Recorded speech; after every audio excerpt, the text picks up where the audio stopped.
Hey everyone. So you've built a microbial fuel cell, you're excited, and then it's kind of disappointing, right?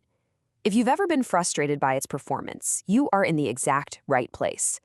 Today, we're diving into the essential first aid and advanced tuning you need to take your MFC from sputtering to absolutely spectacular. Yeah, does this sound painfully familiar?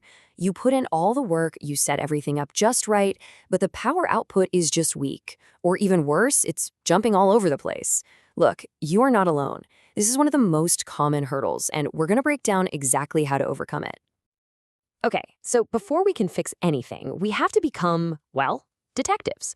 That means learning to recognize your MFC's warning signs, those subtle, and sometimes not so subtle, clues that are telling you something is wrong. So what exactly are we looking for here? It could be a power output that's just consistently disappointing, or maybe it's a chaotic, unstable reading that just bounces around.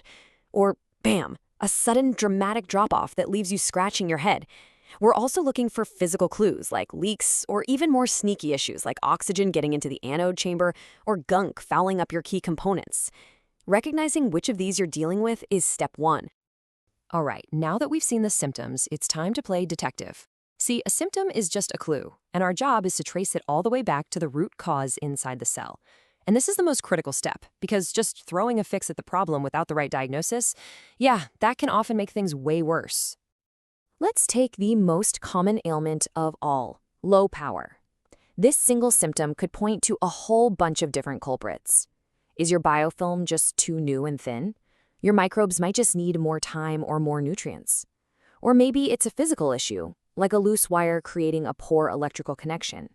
It could even be high internal resistance that's slowing the whole system down. Each of these causes requires a totally different fix. And what if your output is just unstable? This almost always points to an unstable environment. An erratic feeding schedule can totally stress out your biofilm. Wild swings in pH or temperature can do the exact same thing. In some cases, parts of the biofilm might even be detaching from the anode. So again, the symptom is instability, but the cause could be any one of these environmental factors. So the crucial point here is this. Take the time to investigate. Seriously, test your connections, check your feeding schedule, measure your pH. A clear diagnosis isn't just helpful, it is the only way to make sure you're applying a fix that will actually work. All right, with a solid diagnosis in hand, it's time for the treatment plan.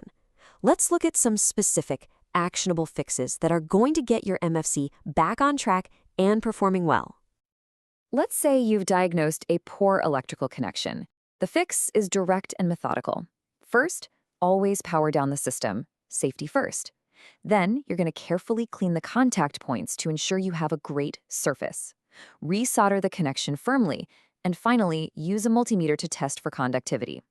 This simple process can bring a dead MFC right back to life. Now, what if you diagnosed pH swings as the cause of all that instability? The answer is often a pH buffer. Just think of this as a chemical shock absorber for your system.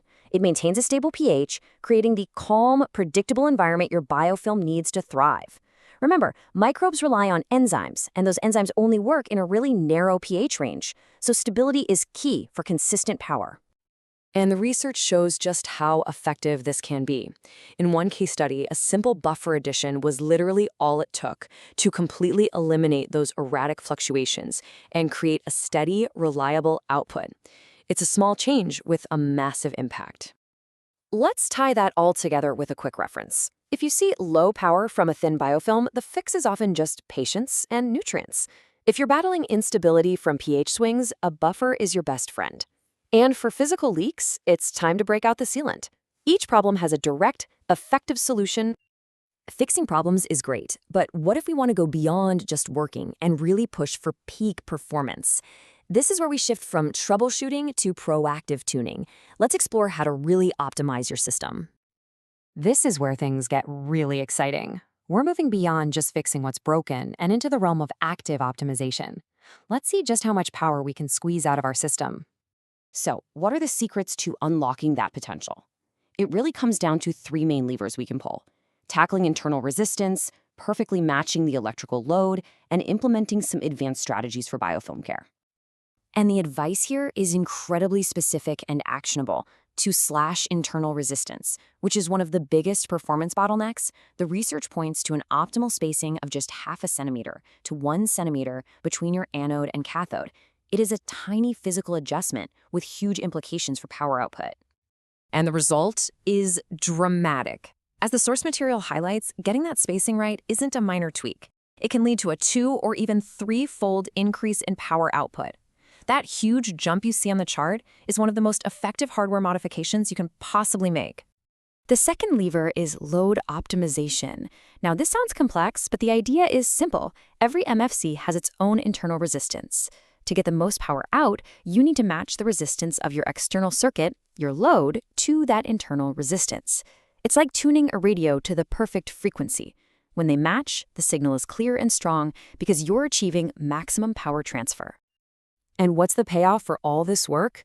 With excellent biofilm care and these advanced tuning techniques, you can start aiming for a sustainable power density of 1 to 5 watts per square meter of electrode surface. This is the benchmark for a truly high-performance MFC. So, after all that diagnosis, fixing, and tuning, let's distill it all down to the high-power takeaways, the key lessons for achieving peak MFC performance. Here are the 4 crucial points to remember. First, always diagnose before you act. Second, stability is king. Control your pH, temperature, and feeding to solve instability. Third, tune actively. Aggressively minimize resistance and optimize your load for those huge power gains. And finally, consistent monitoring is your best friend. It helps you catch problems before they even start. And that brings us to the end of this deep dive. We've journeyed from diagnosing common ailments all the way to tuning for maximum power. So the question for you is, which of these techniques will you try first to unlock your microbial fuel cell's full potential? Thanks for joining us.